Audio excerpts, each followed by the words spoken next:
E aí, minhas queridas, meus queridos, pessoal do terceiro ano, tudo bem? Hoje vamos falar sobre a aula 12, que é a aula de magnetismo, mas antes deixa eu explicar um pouquinho sobre a organização da nossa plataforma lá do Teams, tá? Bom, como vocês sabem, as atividades elas têm que ser mensais, né? E eu tava colocando aula a cada 15 dias porque assim, é o que eu consigo fazer. Eu não consigo gravar duas aulas antes do mês começar para deixar já para vocês. E de fato, com algumas coisas eu já estava até meio adiantado. Não, com vocês não é o caso, né? Então, assim, para seguir o cronograma, não deixar vocês atrasados, eu estou colocando essa aula agora, mas essa aula ela não entra lá na programação do Teams. Você vai assistir essa aula para continuar tendo seu conteúdo, não perder tempo no ano, tudo mais, entendeu? Vai ter um questionário associado a essa aula. Eu vou colocar o link na descrição do vídeo, então você vai entrar nesse questionário para responder ele, como uma forma só de testar seus conhecimentos da aula mesmo, tá bom? Assistindo essa aula dá para você conseguir resolver os exercícios. E esses exercícios não vão contar para menção de tarefa semanal lá do Teams, beleza? É só da aula 11 mesmo, tudo bem? Eu estou continuando com a numeração para a gente não se confundir. Então a aula 12 nem vai entrar lá no Teams, não vai entrar nada lá. Provavelmente lá você vai ver uma postagem minha explicando isso. Tudo bem? Vai acontecer a mesma coisa para os outros anos. O primeiro e o segundo ano eu nem vou gravar, na verdade, a aula. Eu vou deixar só um questionário complementar para eles, tá? E aí seguimos embora, tá? A aula 13 daí provavelmente vai entrar no Teams como tarefa da semana, como tarefa do mês de novembro. Tudo bem? Beleza? Então tô fazendo isso daí para não atribular vocês com mais tarefa, né? Galera, tinha alguns poucos alunos que deu uma reclamada e tal, mas de fato faz sentido, a gente tem que seguir as regrinhas lá mesmo, principalmente vocês do terceiro tem que fazer TCC, né? Então não precisa se preocupar com a tarefa da aula 12, nem vai ter a tarefa da aula 12. Tudo bem? Vamos lá para a aula?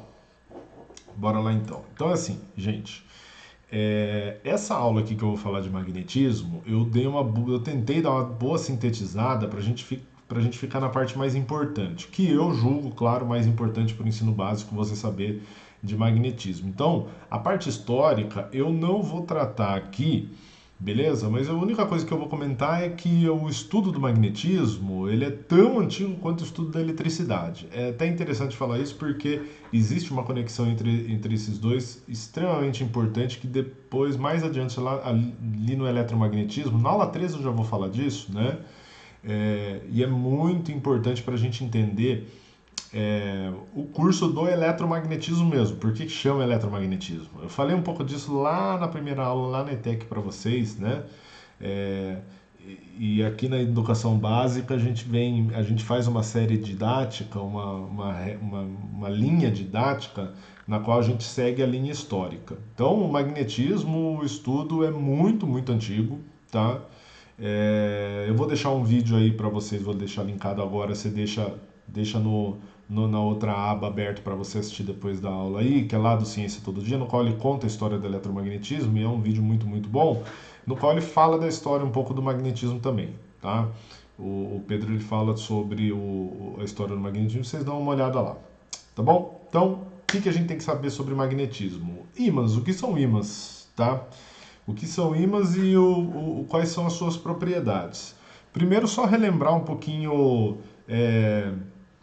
desse diagrama que eu tratei com vocês lá no começo dessas aulas online, quando a gente estava falando da força elétrica, né? E eu falei para vocês que essas forças da natureza, elas seguem uma regra, né? Não é uma regra, uma organização, certo? É um padrão, né? Então, a força gravitacional, a interação gravitacional, tá? Ela depende do quê? Do atributo que interage, ou atributo que interage é a massa, e do campo, que é a propriedade do espaço. Então, aqui a gente tem a propriedade da matéria e aqui a gente tem a propriedade do espaço. É sempre assim, né? Em todas as interações naturais, né, fundamentais, a gente organiza dessa forma. Beleza? Mesma coisa para elétrica, né? A força elétrica ela depende da carga elétrica. O atributo da carga elétrica já muda um pouquinho da massa, porque você tem dois tipos, né? Que nós chamamos hoje de positivo e negativo. E um corpo pode ou não manifestar, certo? A carga elétrica não é igual à massa. A massa não tem como você não manifestar propriedade de massa. Você tem massa e acabou, né? E o campo elétrico, certo? Que é aquela propriedade do espaço. Esses aqui do espaço eu nem vou ficar comparando muito, porque são os mais abstratos, os mais difíceis a gente ficar descrevendo, né? Beleza? Aí a gente pega o jeito, certo? A gente pega o jeito. E a força magnética, certo? Vai depender de um atributo que nós estamos chamando aqui de polo, mas talvez fosse mais interessante falar sobre o momento momento magnético. Daqui a pouco eu trato um pouco disso daí na aula de hoje, tá? E o campo vai ser o campo magnético. Então, basicamente, o que são ímãs? Ímãs são corpos que manifestam suas propriedades magnéticas. Do mesmo jeito que a gente fala, que a gente define um corpo eletrizado, o que é um corpo eletrizado? Um corpo eletrizado é um corpo que tem carga elétrica. Portanto, é um corpo que manifesta sua propriedade elétrica, suas propriedades elétricas, que ele já tem. Você não pode falar que um corpo, por ele não ter carga elétrica, não tem propriedades elétricas.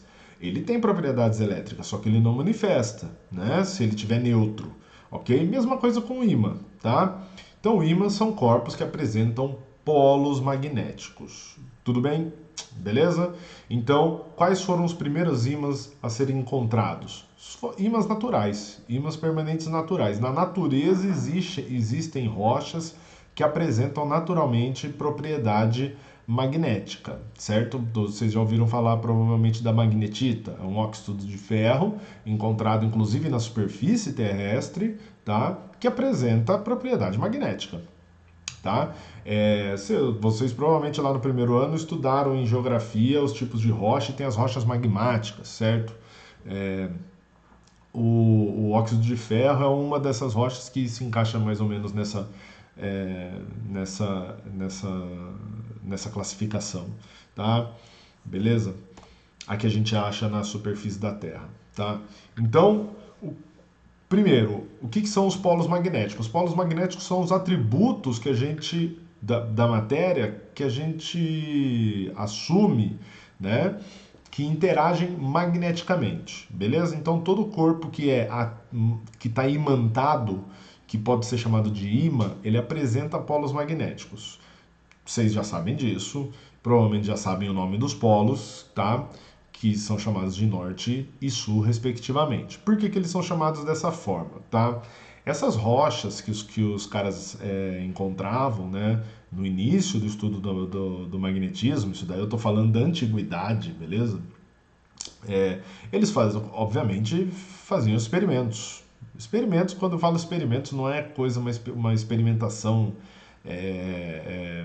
propriamente dita pensando hoje em dia mesmo, tá? Com o procedimento científico, mas enfim, uma experimentação de testagem mesmo. Vamos ver o que acontece com isso daqui. Deixa eu ver se essa rocha aqui, por que essa rocha, primeiro, por que a rocha era especial? Eles perceberam que ela atraía alguns tipos de metais, tá? Será que esse metal atrai? Será que esse metal atrai? E aí um dos experimentos foi manter essa rocha pendurada, por exemplo, num barbante. Imagina um pedaço de rocha num formato parecido com uma barra, como está o desenho aí que eu acabei de colocar do imã, e o cara deixa pendurado. O que perceberam foi que a orientação que essa rocha mantém é sempre a mesma. E o mais interessante é que essa orientação é a mesma do eixo norte-sul cardial, certo? Então, se você traçar um eixo que passa por essa rocha ou por esse ímã, tá? Você vai ver que tem uma parte que aponta para o norte, e essa extremidade que estava apontando para o norte foi chamada de polo norte do ímã, e essa extremidade que estava apontando para o polo sul foi chamada de polo sul do ímã, beleza? Professor, mas peraí, como é que os caras sabiam que essas duas regiões eram os polos? Porque os polos dos ímãs, você provavelmente já deve ter brincado com algum ímã, né? Os polos dos ímãs, eles apresentam uma região onde a intensidade da interação magnética é maior, é mais forte, certo? Nessas regiões, elas são importantes por causa disso, porque a intensidade da interação magnética é maior, beleza? Muito bem, aí começaram a pegar essas rochinhas, vamos pegar umas outras rochas parecidas, vamos colocar próximas uma das outras, vamos ver o que acontece. Interação magnética. O que acontece quando eu aproximo dois ímãs por polos que são diferentes? Você pode até pensar, como é que os caras sabiam qual polo que estava colocando, professor? Sempre me perguntam isso. O cara pegou e fez esse mesmo experimento de deixar pendurado, faz com várias rochas, aí você marca. Tá? Eu tô usando essa nomenclatura aí de vermelho para o norte e azul para o sul, que não é nada de regra, beleza? Isso daí é uma tradição, tá? É, beleza? Então a gente pode marcar, pinta a rocha de azul, a rocha de vermelho, não sei, e beleza, vamos embora. Tá? Então, quando você coloca dois polos que têm nomes diferentes próximos um do outro, você vai ter uma interação de atração, beleza? Há uma atração entre eles, tá? Os GIF que eu procurei de imã se atraindo é só coisa assim, viu, gente? Então, tem uma maçã sendo espremida aí por esses dois ímãs de neodímio que são extremamente intensos, eles até quebram por causa da intensidade da interação. Ou você pode ter também dois ímãs que são aproximados por polos de mesmo nome. E aí você vai ter uma interação do tipo repulsiva, vai ter uma repulsão, certo? Uma repulsão magnética, como vocês estão vendo no GIF aí, tá? Aqui a gente já começa a ver uma certa semelhança entre a interação magnética e a interação elétrica, né, gente? Primeiro, na verdade, duas, né? Primeiro, nós temos dois tipos de atributo magnético, ou a gente chama de norte e sul. Na eletricidade é positivo e negativo. Por favor, não confunda. Muita gente costuma confundir e falar polo positivo ou polo negativo para sul e norte, respectivamente, né? Tenta não fazer isso, embora, assim, para entender o fenômeno não tenha problema nenhum. Então nós temos os dois tipos de atributos, tanto na eletricidade quanto no magnetismo, e isso, obviamente, gera dois tipos de interação, atração e repulsão. E acontece da mesma forma que na eletricidade. Se você pega duas cargas de mesmo tipo, né? Duas cargas positivas próximas uma da outra, elas vão o quê? Se repelir. Se você pegar uma carga positiva e uma carga negativa, elas vão se atrair. Tudo bem? Então, tranquilo, isso daí também, acho que a maioria de vocês já sabia. Muito bem, a próxima característica é a característica do campo magnético. Acompanhe esse GIF aí que o cara vai fazer. O que tem dentro aí dessa caixinha, gente, é um líquido com uma certa viscosidade e um monte de limalha de ferro. Limalha de ferro é como se fosse ferro ralado. Se você pegar bombril e esfarelar o bombril assim, você vai ter um monte de limalha de ferro. Olha só que interessante como essas limalhas de ferro se orientam ao redor do ímã. Primeiro que você vê que há uma concentração bastante grande, né, de limalhas de ferro próximo dos polos. Vamos ver novamente o GIF aí e daqui a pouco eu explico melhor. Primeiro você vê que tem uma concentração bastante grande de limalhas nos polos, onde eu acabei de falar para vocês que tem a interação, né, magnética, ela é mais forte. E note que elas estão formando uma certa geometria no entorno do ímã aqui, certo? Então parece que as limalhas de ferro estão se orientando de uma determinada maneira, desta forma aqui, certo? E o que são isso aqui? São as linhas de campo magnético. Então, assim como o campo elétrico, né? Quando a gente estudou o campo elétrico, eu reforcei bastante isso com vocês. Olha, o campo elétrico, o estudo do campo elétrico, nada mais é do que um estudo da geometria, né? De como a geometria do espaço é alterada pela propriedade elétrica da matéria. No caso do magnetismo é a mesma coisa. É como se o espaço tivesse uma propriedade geométrica que é alterada por causa da propriedade magnética da matéria, no caso dos ímãs. Beleza? Tá? E como você pode ver, o campo magnético de um ímã em formato de barra, né, que apresenta duas extremidades com polos opostos, é muito parecido com o campo gerado por um dipolo elétrico. Lembra lá na aula das linhas de campo elétrico que eu contei para vocês a história daquele aluno que falou da aluno ou aluna, eu não lembro, da aranha dando risada? Lembra disso? Então, esse campo é muito parecido, né? Certo? Muito bem. Então agora vamos falar de algumas propriedades do campo magnético, tá? Bom, primeira coisa, isso aí é uma convenção, tá? As linhas de campo elas sempre vão apontar para fora do Polo Norte e para dentro do Polo Sul. Então elas saem do norte e vão para o sul, beleza? Tá? Só dentro do ímã, isso é uma coisa importante, né? Na verdade, de se notar, somente dentro do ímã que as linhas de campo elas vão contra essa regra aí. Ah, professor, mas tem linha de campo dentro do ímã? Tem, gente. Dentro do ímã é espaço também, né? Então tem campo magnético. Onde tem espaço tem campo magnético. Beleza? Tá? Então dentro do ímã é a única região em que as linhas vão do sul para o norte. Mas eu acho que isso aí é um detalhe. É importante, veja, como físico, isso é importante, mas eu acho que para os fenômenos que a gente vai estudar, tá, tem uma importância mínima isso daí. Então, o mais importante é você lembrar que as linhas saem do norte e vão para o sul. Tudo bem? Segunda propriedade das linhas de campo com respeito a essas duas regiões que eu vou marcar aqui. Dá uma olhadinha, ó. Nessas regiões, como vocês podem ver, que são as regiões próximas do polo dos polos dos ímãs, né, do ímã, perdão, nós temos uma concentração muito grande de linhas de campo. Veja que nessa região as linhas de campo ficam muito próximas umas das outras. E regiões mais afastadas, olha como as linhas de campo estão mais afastadas, certo? O que isso quer dizer? E a gente sabe também que próximo do polo a intensidade da interação magnética é maior. Então, nós temos uma relação de proporcionalidade entre a concentração de linhas de campo e a interação magnética. Quanto mais concentradas estão as linhas de campo numa região do espaço, maior a intensidade da interação magnética, certo? Ou do campo magnético. Eu estou falando interação magnética, mas é a intensidade do campo magnético. E isso que vai causar uma interação magnética mais intensa. Beleza?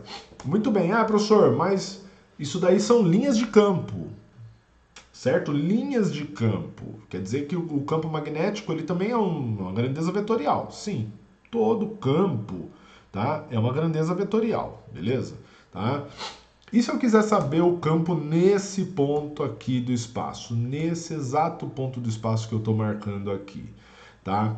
Aí a gente vai seguir a mesma regrinha para as linhas de campo elétrico e a mesma regrinha para as linhas de campo gravitacional. Esqueci de ligar a minha luz aqui, tá? Tá bom, continua feio, tá bom.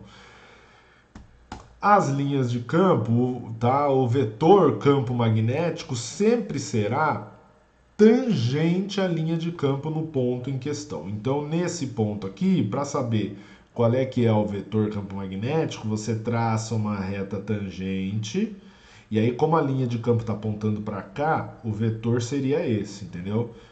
Um exemplo, nesse ponto aqui, certo?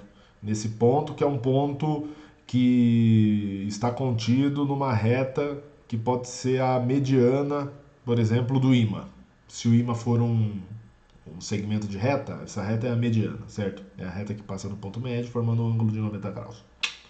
Em todos esses pontos aí, o que vai acontecer com a linha de campo? Com a linha de campo? A tangente dela vai ser perpendicular aqui, né? Então o campo magnético vai apontar para cá. Legal, né? Beleza? Tá? Então é só seguir essa regrinha aí que a gente já sabe do campo elétrico. Beleza?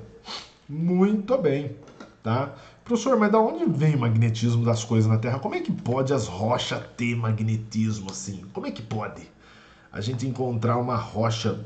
O cara tropeça numa rocha, pega a magnética. Tava lá o Gandalf andando com o seu cajado, com a ponta de metal, ele colocou numa pedra e ficou presa.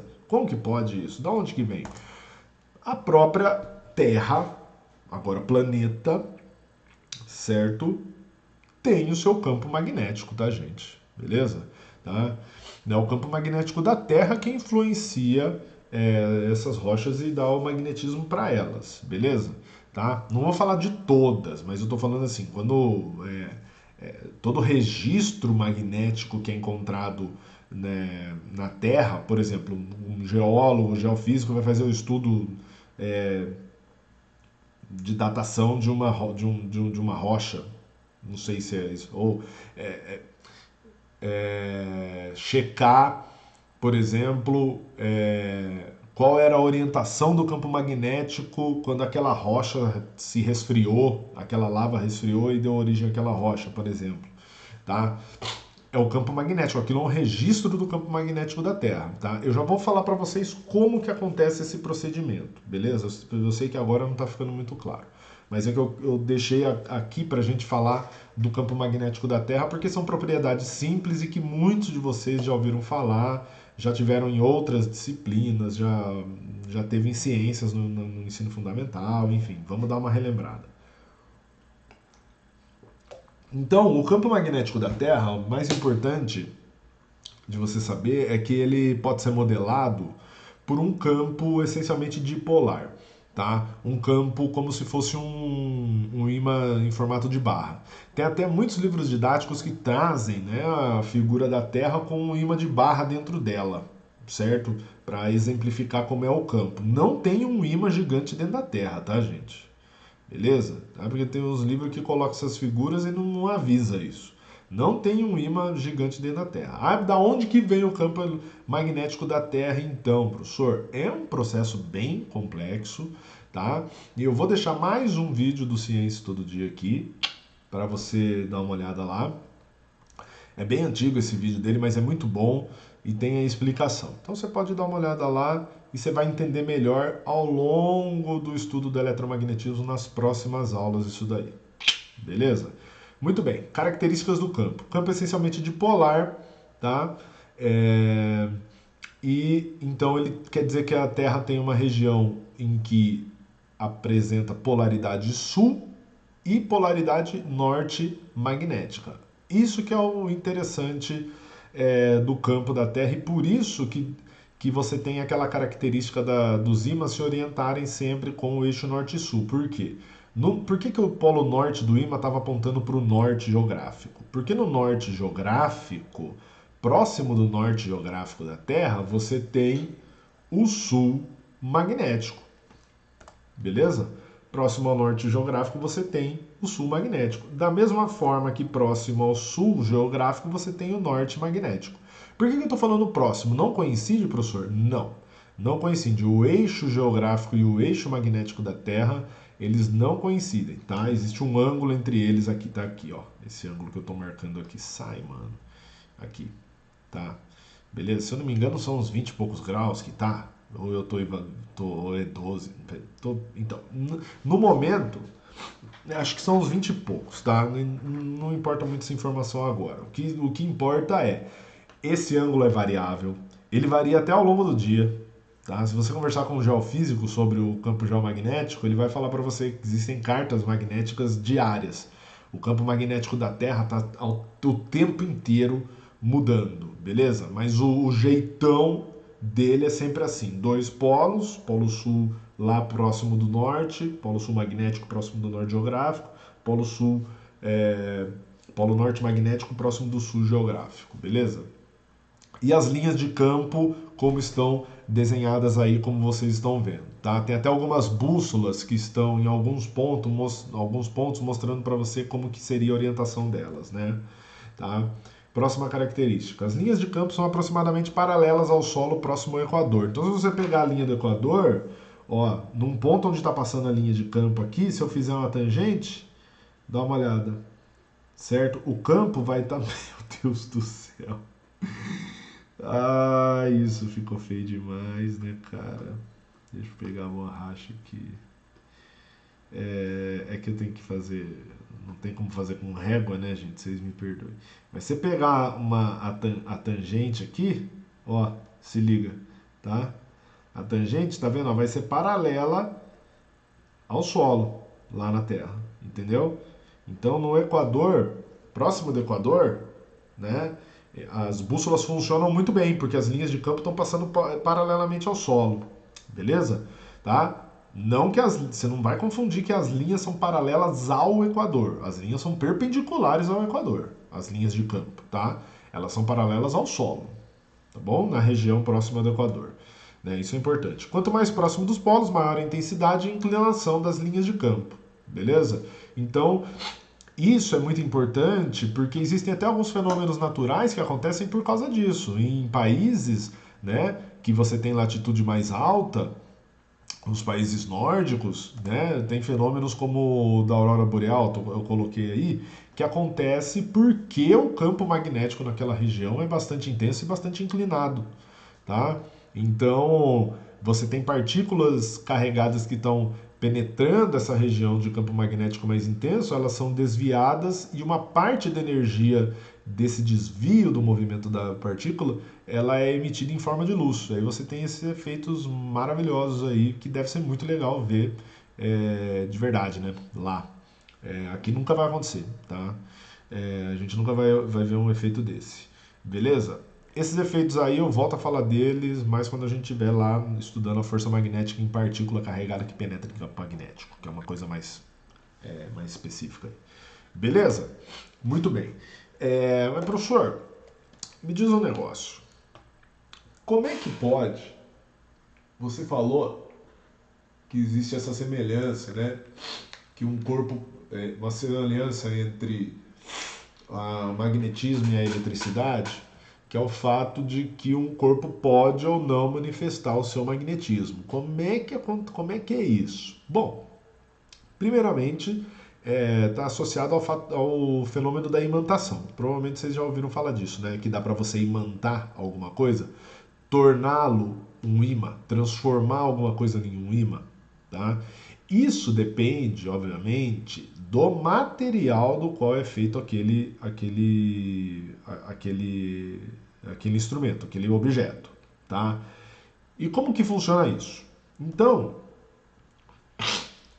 em todo material, em todo objeto, existem regiões, tá, microscópicas que são chamados de domínios magnéticos. Tá? Então, o que vocês estão vendo aí, né, no desenho dessa agulha é como se eu estivesse aumentando uma parte dessa agulha e eu estou vendo diversos domínios magnéticos. Ó, esse daqui eu marquei um deles aí para vocês verem.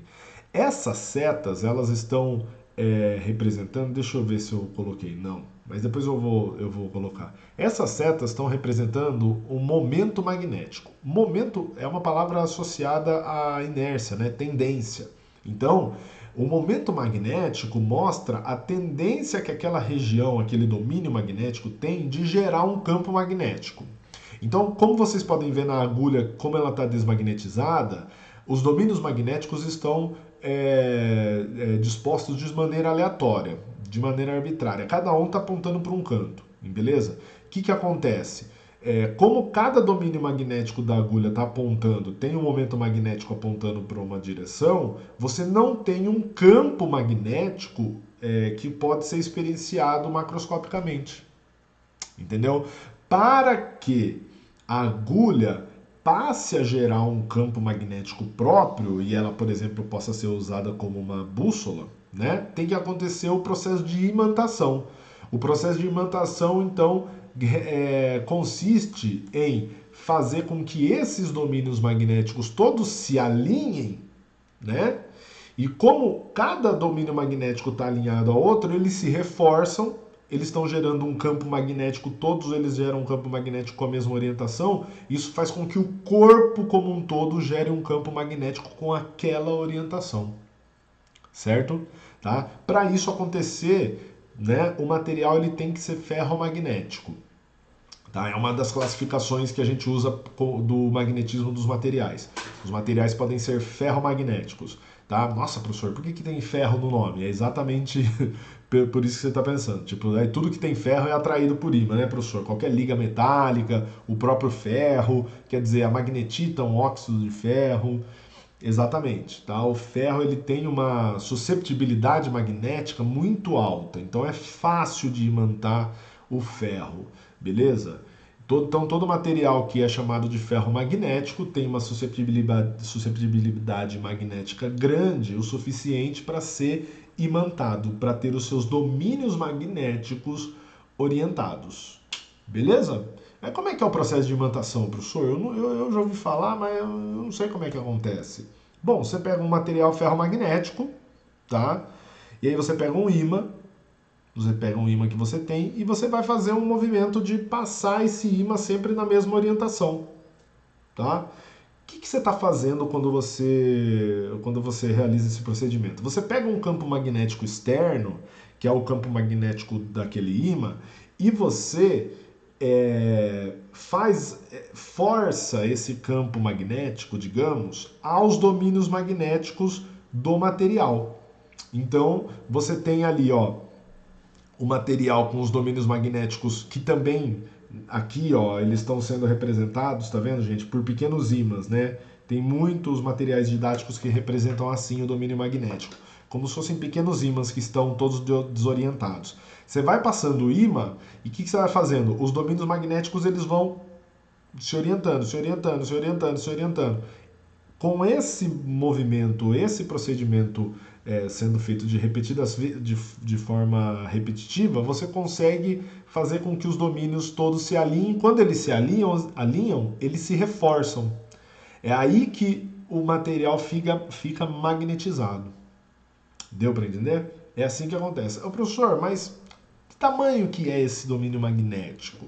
São aglomerados de um puta monte de molécula, tá, gente? Beleza? Aí, e se eu for dividindo, professor? E se eu dividir? E se eu pegar um domínio magnético e for dividindo, dividindo, dividindo, até virar um átomo, por exemplo? E num átomo, ele tem uma polaridade magnética? Tem. Tem uma polaridade magnética, sim, senhor. Tá?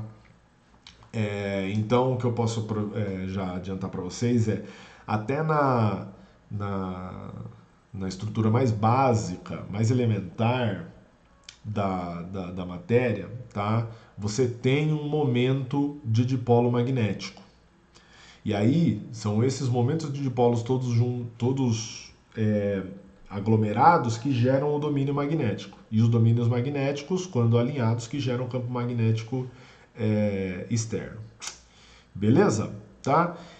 Bom, daí vem uma outra propriedade dos ímãs que eu não coloquei nos slides e eu acabei de perceber isso e eu estou bem chateado comigo mesmo.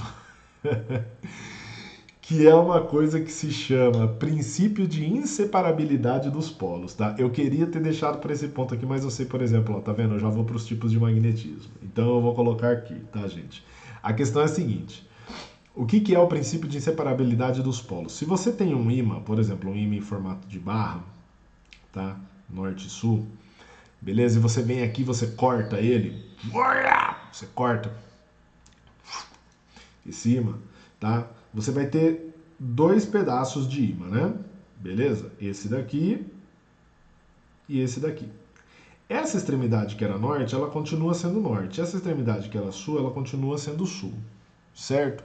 Vamos supor que você tentou separar o Polo Norte do Polo Sul. É impossível de fazer isso. Por que é impossível de fazer isso? Porque o ímã, ele tem uma propriedade na qual os seus domínios magnéticos estão todos orientados dessa forma. Quando você corta ele aqui no meio, o que você está fazendo? Você mudou a orientação dos domínios magnéticos? Não. Não. Então, os domínios magnéticos continuam sendo orientados dessa forma lá dentro do ímã. Quer dizer o quê? Que nessa nova extremidade aqui, desse pedaço que está na esquerda, você tem o surgimento de um polo norte. E nessa extremidade esquerda desse segundo pedaço aqui, você tem o surgimento de um polo sul. Então você acaba encontrando dois ímãs menores e com um poder menor também, tá? Com uma intensidade menor, tá? Esse é o princípio de inseparabilidade dos polos, beleza? Não tem como você separar dois polos do ímã. Eu acabei de falar para vocês que o momento de dipolo ele é uma coisa atômica, a nível atômico ele acontece, né? Então, é impossível você ter uma coisa que se chama monopolo magnético, alguma coisa que apresente apenas um polo magnético. Muitos cientistas apostam que isso é uma questão tecnológica, que vai chegar a um ponto em que a gente vai conseguir produzir um monopolo magnético. Isso que eu estou falando para vocês já é achismo, tá? Não tenho muito mais a falar para vocês isso daí, tá? Beleza? Maxwell falou, tá falado por enquanto e é isso aí. Beleza, princípio de inseparabilidade dos polos. Eu acho que é fácil de entender, né, gente? E fácil de explicar. Beleza? Entendeu? Por que você explica o princípio de inseparabilidade dos polos? Por causa dos domínios magnéticos. Cortou o ímã aqui no meio, ó. O que aconteceu? Nada. Continuou com a mesma orientação os domínios magnéticos. Certo? Você só vai ter dois ímãs menores. Você pode cortar o ímã, veja, você pode cortar um ímã numa outra orientação. Tem um ímã aqui, norte-sul, assim, por exemplo, você vem e corta ele aqui, ó. O que vai acontecer? Você vai ter dois ímãs menores, mas aí a orientação dos polos vai ser a mesma. Certo? Aqui, ó, norte-sul, norte-sul. Tranquilo, tá? Professor, mas não tem como mexer, fazer alguma coisa para mexer com esses domínios magnéticos? Tipo, por exemplo, sei lá, eu magnetizei uma ferramenta minha aqui e agora eu me arrependi. Não gosto mais que ela é magnetizada. Eu odeio isso. Eu não quero ela magnetizada, professor. Tem sim. Tem uma coisa que se chama temperatura de Curie, tá? Eu não vou nem colocar na aula aí, que na educação básica a gente não fala tanto disso, mas eu posso procurar um vídeo e depois tentar linkar agora aí para vocês, que é o seguinte: se você pegar esse material que tá, essa agulha que está magnetizada e aquecer, colocar numa fonte de calor e aquecer bastante, a temperatura aumentar muito, o que pode acontecer? A agitação termodinâmica da rede cristalina que mantém, que compõe essa agulha pode ser tão grande que os domínios magnéticos eles fiquem todos desalinhados novamente. Aí quando esse material resfriar, se não tiver nenhuma fonte de campo magnético externa que seja o suficiente para orientar esses domínios magnéticos, o que acontece? Os domínios magnéticos ficam todos desorientados de novo, e aí você desmagnetiza. Tá? Então cada material tem uma temperatura na qual isso acontece. Beleza? É isso que eu vou adiantar para vocês. Já estou olhando o horário aqui, mano do céu, vamos embora que a gente tem mais algumas coisas para falar aqui. Então vamos falar dos tipos de magnetismo. Ferromagnetismo. O que é o ferromagnetismo? Materiais ferromagnéticos são aqueles cujos domínios magnéticos se alinham facilmente com o campo magnético externo. Então são os ímãs, aqueles materiais que são facilmente atraídos por ímãs, tá? Todos eles são chamados de ferromagnéticos. Tudo bem? É assim que você consegue explicar também, usando os domínios magnéticos, o porquê que um corpo é atraído tanto pelo polo norte quanto pelo polo sul de um ímã. Tá? Deixa eu explicar isso aqui para vocês que é importante. Se você tiver um ímã aqui em formato de barra e aproximar o polo norte dele, por exemplo, de uma rocha que é ferromagnética, por que essa rocha é atraída? Porque os domínios magnéticos, o que vai acontecer? O campo do ímã está apontando para cá, ó, certo? Porque as linhas saem do norte, né? Então, como esse material é ferromagnético, os domínios magnéticos vão se alinhar facilmente com o campo magnético do ímã. Aí dá uma olhada, o que acontece? Nessa região você tem um polo norte, nessa região momentaneamente é gerado um polo sul. Ó, norte com sul, atração. Ah, professor, não acredito que isso acontece se apontar o polo sul. É a mesma coisa. Ó, se liga, você tem o material lá com seus domínios magnéticos, certo? Bonitão. O que acontece agora? O campo magnético externo está apontando para onde? Para o polo sul, sabe, mano? Para o polo sul. Então os domínios magnéticos vão se orientar assim, ó. Dá uma olhada. E aí o que acontece? Nessa região do campo aqui, do corpo, aparece um polo norte momentâneo e aqui aparece um polo sul. Norte com sul, atração. Por isso que um corpo ferromagnético é atraído tanto pelo polo norte quanto pelo sul. Tá? Beleza? Muito bem. E o paramagnetismo, hein? o que é o paramagnetismo? Materiais paramagnéticos, gente, são materiais cujos domínios magnéticos se alinham fracamente com o campo magnético externo. Então, o alumínio é dos principais exemplos. Se você pegar um ímã e colocar numa latinha de refrigerante, ele não vai grudar. Ele não gruda e não fica ali, por quê? Porque os domínios magnéticos do alumínio não se alinham com uma intensidade suficiente para ter uma interação forte o suficiente entre eles. Tá? Mas dá para mostrar essa interação, beleza? Vamos assistir esse vídeo, é 2 minutinhos, tá? Vamos assistir, eu vou colocar esse vídeo para tocar, antes eu vou mutar o meu microfone para não ter problema com o áudio aí, beleza? Então dá uma olhada nesse vídeo que é bem legal.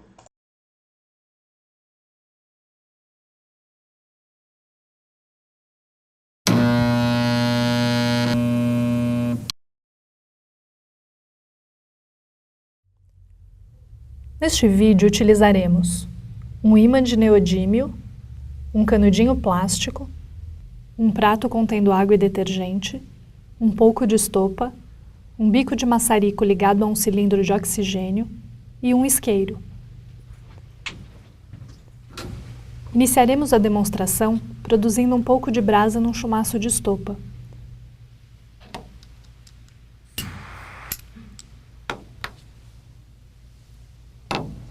Abrindo o registro do maçarico ligado apenas a um cilindro de oxigênio, pode-se observar a rápida combustão da estopa. O oxigênio contido na atmosfera é suficiente para acender o fogo. Agora, podemos observar que se soprarmos oxigênio puro sobre a brasa, o processo de combustão será muito mais intenso. Vamos fazer uma outra demonstração soprando um canudo plástico dentro da água com detergente contida num prato e produzindo uma bolha em forma de meia esfera. O ar contido no sopro contém gás carbônico, vapor de água, gás nitrogênio e um pouco de gás oxigênio. Esta mistura de gases quase não interage com a presença de um campo magnético forte de um ímã de neodímio, e a bolha sofre pouca influência. Agora, se com o bico de maçarico, capaz de emitir oxigênio puro, fizermos uma bolha,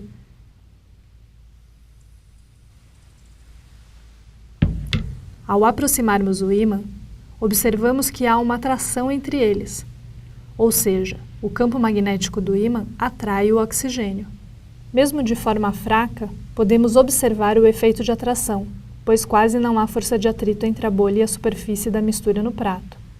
Por ser uma substância paramagnética, o oxigênio é fracamente atraído pelo ímã, não importando a polaridade, como podemos comprovar aqui.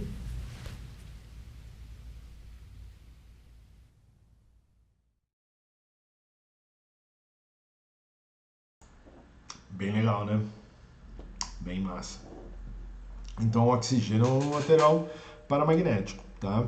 Uma outra forma de mostrar na qual, na verdade, uma outra maneira na qual o paramagnetismo do oxigênio fica bem evidente quando ele está no estado líquido. Eu esqueci de colocar um GIF aí, depois eu vou colocar um vídeo para vocês darem uma olhada aí, beleza? Um outro vídeo, tá? Continuando, nós temos também o que?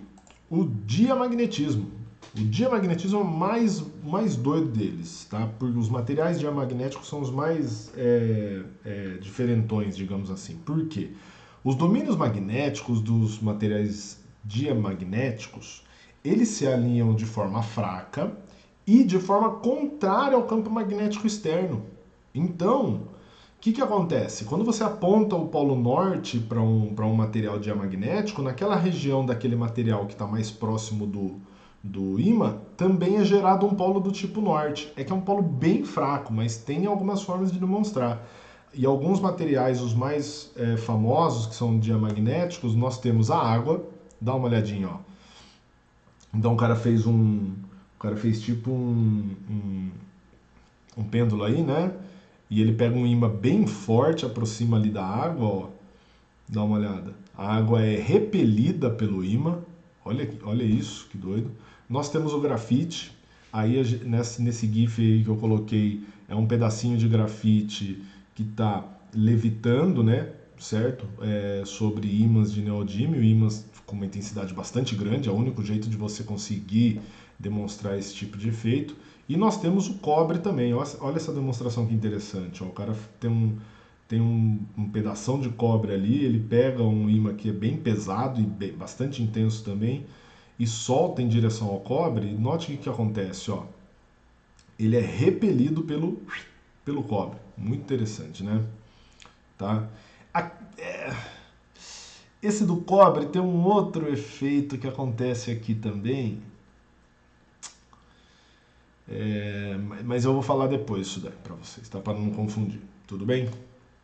Muito bem. Vamos para os exemplos de aula. A aula já está com 45 minutos, mas eu acho que em uns 15 minutos, para ela ficar com 1 hora, eu consigo fazer os exercícios, que são mais conceituais mesmo. Bora lá.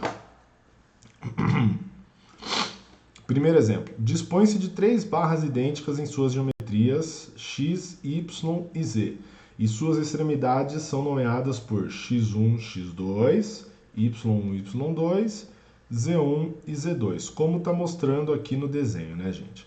Aproximando as extremidades, verifica-se que x2 e y2 se repelem, tá? Eu vou marcar essa repulsão de verde aqui.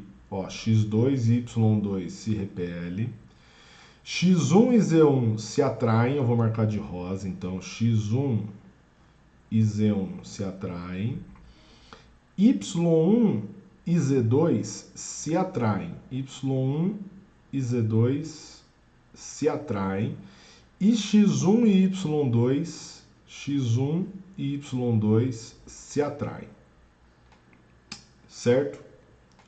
x2 e y2 se repelem, x1 e y2 se atraem. Muito bem. É correto concluir que somente, olha as alternativas, x e y são ímãs permanentes, x e z são ímãs permanentes e tudo mais. Bom, esse tipo de questão é muito importante, gente, porque para a gente poder discutir qual é a garantia de que um material, uma barra, seja um ímã mesmo, tá? Por que eu estou falando isso?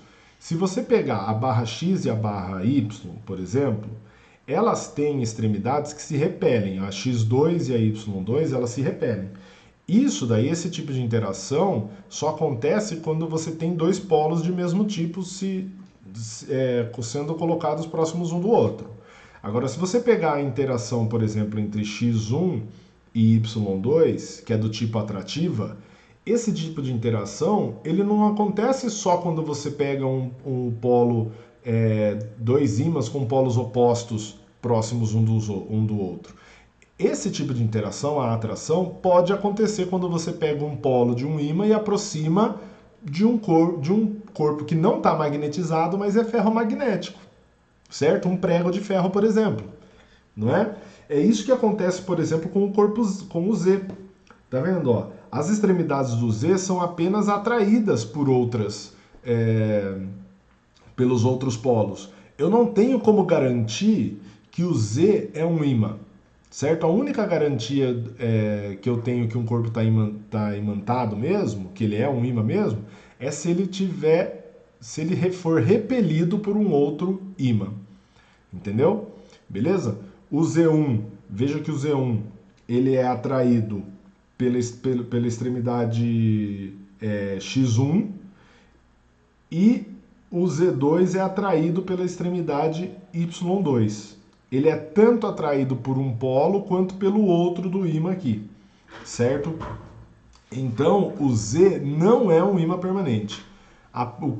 Quem são os ímãs permanentes, então? Apenas X e Y, tá? A única coisa que garante, tá, gente? A única coisa que garante que são ímãs permanentes é a interação de repulsão.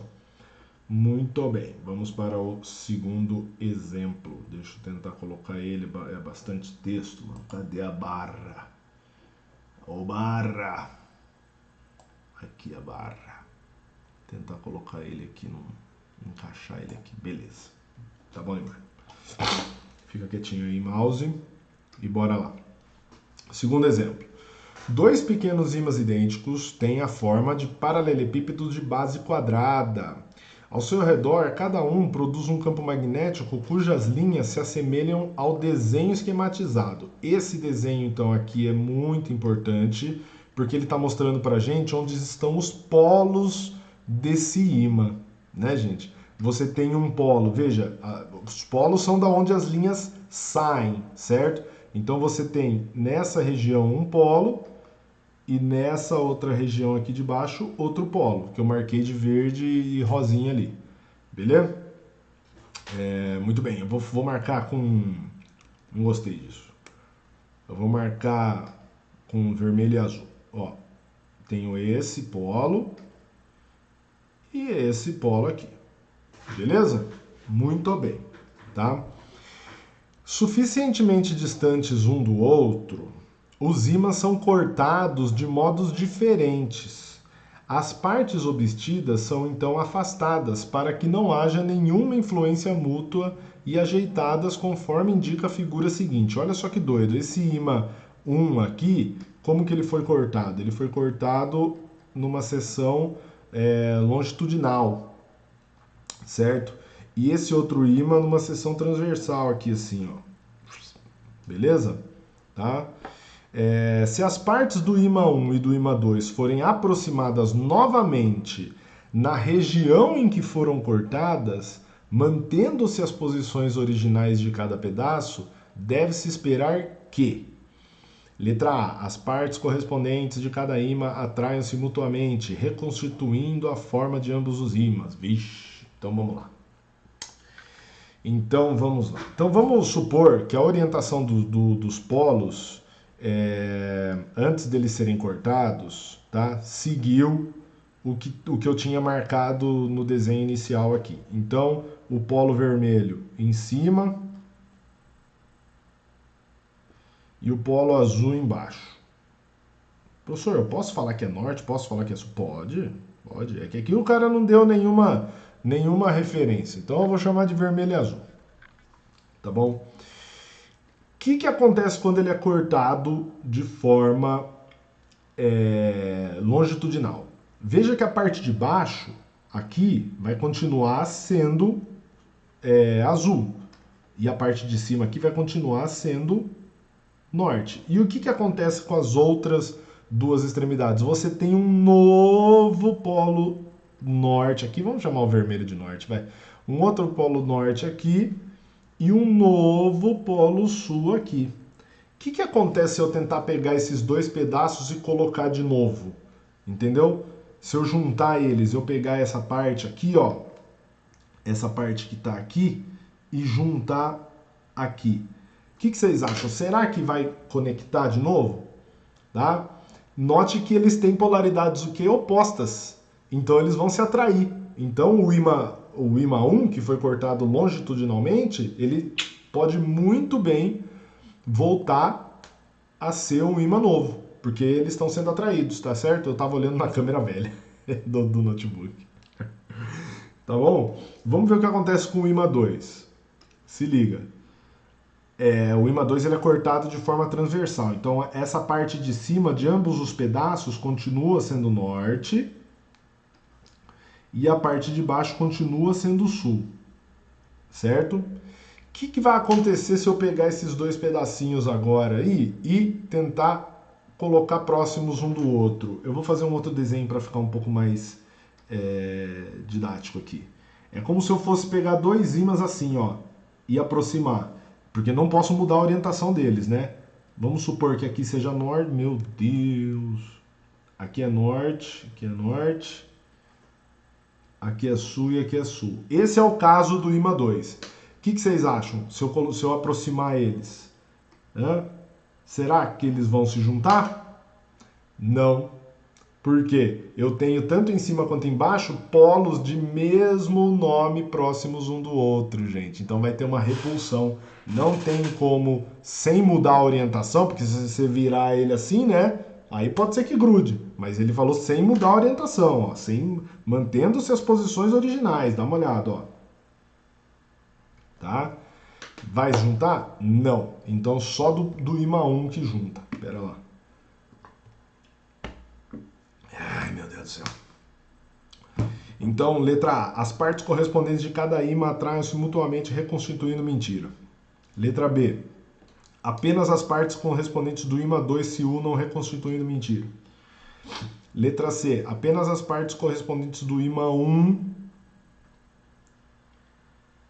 se unam, reconstituindo de forma original esse ímã. É essa daqui é verdade. Tá? Vamos ver as outras, por que não são, né? Letra D.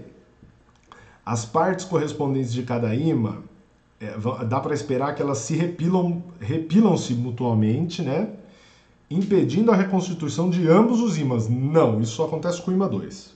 Letra E. Devido ao corte, o magnetismo cesse por causa da separação dos polos magnéticos de cada um dos ímãs. Então você separa os dois, eles ficam tristes e não funciona mais.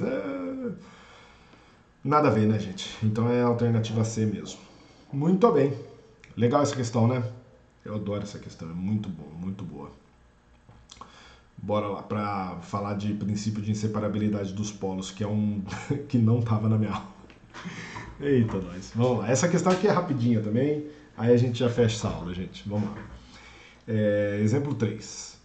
A agulha de uma bússola assume a posição indicada na figura a seguir quando colocada numa região onde existe, além do campo magnético terrestre, um campo magnético uniforme horizontal, que ele até já representou aqui, né? Tá? Considerando a posição das linhas de campo uniforme desenhadas na figura, então esse campo magnético ele é uniforme, né, e horizontal. Já estava escrito, eu já li, Zé. Considerando a posição das linhas de campo uniforme desenhadas na figura, o vetor campo magnético na região que pode ser indicado pelo vetor... O vetor campo magnético terrestre, perdão, na região pode ser indicado pelo vetor. Então ele deu a indicação do campo magnético externo, que está atuando, além do campo terrestre, e deu a orientação da bússola naquela região. O que a gente tem que saber da bússola, gente? A bússola, ela sempre vai se orientar com o campo magnético resultante numa região. Então, se você tiver uma bússola, tá? Que está assim, certo? Beleza? É o mesmo que dizer que o campo magnético resultante está nessa orientação. Tá bom? Meu Deus do céu, né, cara? Fica difícil, né? Fica difícil fazer um negócio dele. Não, cara. Poxa. Linhas.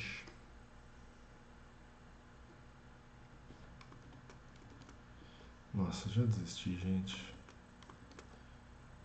Por que você faz isso comigo? Isso, aí, tá bom. Ó. Então, uma bússola que está numa determinada orientação, ela já te informa qual é o campo magnético resultante naquela região. Então, vamos lá. Se eu sei que o campo magnético resultante está nessa orientação aqui, vou fazer bem grande o desenho, tá? Se eu sei que esse é o campo magnético resultante, e eu sei que tem um campo magnético horizontal que também atua. Por que não pegou a forma, cara? Poxa. Um campo magnético horizontal que atua aqui também, ó. Se liga. Eu vou chamar de BH. Qual deve ser o campo terrestre que, somado a esse campo horizontal, resulta no campo magnético BR aqui, resultante? Então ele deu o resultante e deu uma das componentes. Ele está pedindo a outra componente. Basicamente é isso, a outra componente vetorial.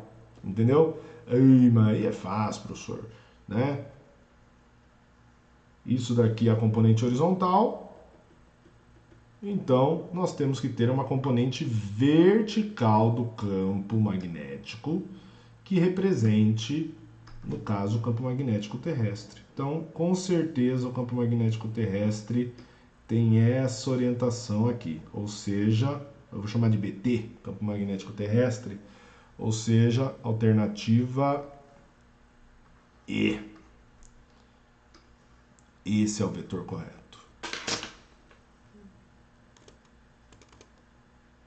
Não, mano. Beleza, meus queridos? Então, tá escrito aí para acessar os conteúdos no arquivo de aula. Eu vou colocar do mesmo jeito, tá? Vou colocar a aula, vou colocar os exemplos, vou colocar tudo lá. Beleza? Mas não vai ter tarefa para fazer. Então, essa foi a nossa aula de magnetismo. Espero que vocês tenham gostado. Tá dando 1 hora daqui a pouco. Então, eu vou parar de gravar. Tomem cuidado com o coronavírus, porque ele ainda tá punk, beleza? A galera parece que esqueceu. Veja o que está acontecendo na Europa. A gente viu o que estava acontecendo na Europa, aconteceu 10 vezes pior aqui. Agora veja o que está acontecendo novamente lá. Então, gente, toma cuidado, tá? Vai sair com cuidado. Vai sair, pensa primeiro em não sair. Aí, se vai sair mesmo, com cuidado, pelo amor de Deus, por favor. Tá bom, gente? E é isso, galera. Vamos junto, vamos nessa. Tamo aí, precisa conversar alguma coisa, chama nós. Um abraço pra vocês, tô com saudade, viu, gente? Falou.